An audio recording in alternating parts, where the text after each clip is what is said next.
Laboratory या फिर कहें लैब। इसमें पढ़ेंगे central water lab, state water lab, state air lab और environmental lab.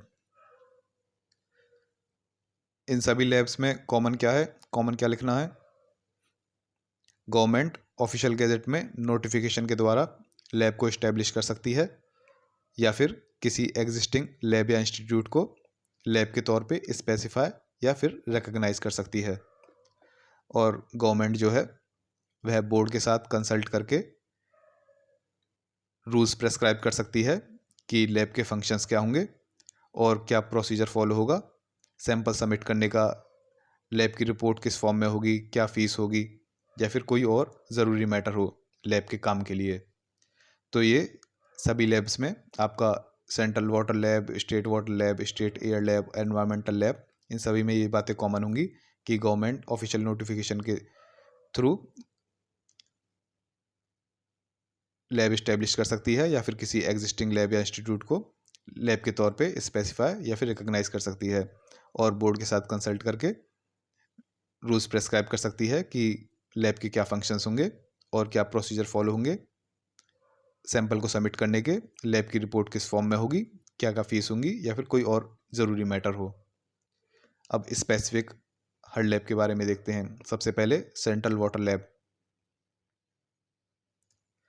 Water prevention and control of pollution act के सेक्शन 51 में कहा गया है सेंट्रल गवर्नमेंट ऑफिशियल गैजेट में नोटिफिकेशन के through central water lab establish कर सकती है या फिर किसी एग्जिस्टिंग लैब या इंस्टीट्यूट को सेंट्रल वाटर लैब की तरह स्पेसिफाई या रिकॉग्नाइज कर सकती है।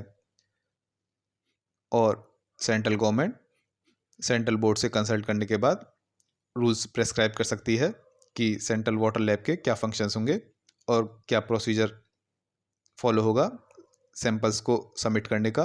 किस चीज़ के सैंपल्स? वाटर या फिर सीवेज या ट्रेड एफ्लुएंट, ठीक है। और लैब की रिपोर्ट जो होगी वो किस फॉर्म में होगी और क्या फीस पेएबल होगी या फिर कोई और ज़रूरी मैटर हो, उस चीज़ के लिए रूल्स प्रेस्क्राइब कर सकती है सेंट्रल गवर्नमेंट। ये हो गया आपका सेंट्रल वाटर लैब। उसके बाद स्टेट वाटर लैब में भी ऐसा ही है, वहाँ पर सेंटर की जगह स्टेट आ जाएगा, स्टेट गवर्नमेंट, और सेंट्रल बोर्ड की जगह स्टेट बोर्ड आ जाएगा। Section 52 water prevention and control of pollution act में कहा गया है स्टेट गवर्नमेंट ऑफिशियल गैजेट में नोटिफिकेशन के through state water lab establish कर सकती है या फिर किसी एग्जिस्टिंग लेबोरेटरी या फिर इंस्टीट्यूट को स्टेट वाटर लैब की तरह स्पेसिफाई या रिकॉग्नाइज कर सकती है। स्टेट गवर्नमेंट स्टेट बोर्ड के साथ कंसल्ट करके रूल्स प्रेस्क्राइब कर सकती है कि स्टेट वाटर लैब के क्या फंक्शंस होंगे और क्या प्रोसीजर फॉलो किया जाएगा सैंपल्स को सबमिट करने का, और लैब की रिपोर्ट किस फॉर्म में होगी, क्या फ़ीस होगी या फिर कोई और इम्पोर्टेंट मैटर हो। इन चीज़ों के लिए रूल्स स्पेसिफाई कर सकते हैं, प्रेस्क्राइब कर सकते हैं स्टेट गवर्नमेंट स्टेट बोर्ड के द्वारा कंसल्ट करके।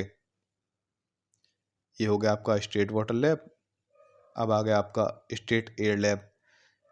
Air prevention and control of pollution act के सेक्शन 28 में इसके बारे में दिया गया है कि स्टेट गवर्नमेंट ऑफिशियल गैजेट में नोटिफिकेशन के द्वारा एक या एक से ज़्यादा स्टेट एयर लैब इस्टेब्लिश कर सकते हैं या फिर कोई एग्जिस्टिंग लेबोरेटरी या इंस्टीट्यूट्स हों उनको स्टेट एयर लैब के तौर पे स्पेसिफाई कर सकते हैं, रिकॉग्नाइज कर सकते हैं, उनको मान्यता दे सकते हैं। स्टेट गवर्नमेंट स्टेट बोर्ड के साथ कंसल्ट करके रूल्स प्रेस्क्राइब कर सकती है कि स्टेट एयर लैब के क्या फंक्शंस होंगे और क्या प्रोसीजर फॉलो होगा सैंपल्स के सबमिशन के लिए। किस चीज़ का सैंपल? एयर या फिर एमिशन। और लैब की रिपोर्ट जो होगी वो किस फॉर्म में होगी, फीस कैसे पेबल होगी, और कोई और ज़रूरी मैटर हो, इन सभी चीज़ों के लिए वह रूल्स प्रेस्क्राइब कर सकते हैं। नेक्स्ट आ गई आपकी environmental lab. Environment protection act के सेक्शन 12 में एनवायरमेंटल लैब्स के बारे में दिया गया है। इसमें कहा गया है कि सेंट्रल गवर्नमेंट ऑफिशियल गैजेट में नोटिफिकेशन के थ्रू एक या एक से ज़्यादा एनवायरमेंटल लैब्स इस्टेब्लिश कर सकते हैं या फिर कोई एग्जिस्टिंग लैब या इंस्टीट्यूट हो उनको एनवायरमेंटल लैब के तौर पे रिकॉग्नाइज कर सकते हैं, उनको मान्यता दे सकते हैं। और सेंट्रल गवर्नमेंट ऑफिशियल गैजेट में नोटिफिकेशन के थ्रू रूल्स स्पेसिफाई कर सकते हैं, प्रेस्क्राइब कर सकते हैं कि लैब के क्या फंक्शंस होंगे और क्या प्रोसीजर फॉलो होगा सैंपल्स को सबमिट करने का। किस चीज़ के सैंपल? एयर, वाटर, सॉइल, इसमें सभी के सैंपल्स आ जाते हैं। ठीक है। और लैब की रिपोर्ट किस फॉर्म में होगी और क्या फ़ीस पेएबल होगी, या फिर कोई और ज़रूरी मैटर हो। यहाँ पे सेंट्रल गवर्नमेंट कंसल्ट नहीं कर रही किसी बोर्ड से, बाकी पिछली लैबों में सभी में कंसल्ट किया जा रहा था, और इसमें केवल सेंट्रल गवर्नमेंट ही इस्टेब्लिश करती है, यहाँ पे स्टेट गवर्नमेंट का नहीं आता कोई रोल। तो ये हो गया आपका एनवायरमेंटल लैब। तो आपकी सारी लैब्स हो गई। सभी में हमने कॉमन क्या देखा कि गवर्नमेंट ऑफिशियल गैजेट में नोटिफिकेशन के थ्रू लैब इस्टेब्लिश करती है, या फिर कोई एग्जिस्टिंग लैब या इंस्टीट्यूट हो उन्हें स्पेसिफाई रिकॉग्नाइज करती है, और गवर्नमेंट जो है रूल्स प्रेस्क्राइब करती है कि लैब्स के क्या फंक्शंस होंगे और क्या प्रोसीजर फॉलो होगा सैंपल को सबमिट करने का, लैब की रिपोर्ट किस फॉर्म में होगी, क्या फ़ीस होगी, या फिर कोई और ज़रूरी मैटर हो। तो ये चीज़ कॉमन जो है इसको याद रखना, और इसी के अनुसार आप central water lab, state water lab और स्टेट एयर लैब या फिर एनवायरमेंटल लैब, इनके बारे में लिख सकते हैं। ये मेन चीज़ें इनको याद रखना है। नेक्स्ट वीडियो में हम देखेंगे गवर्नमेंट एनालिस्ट के बारे में।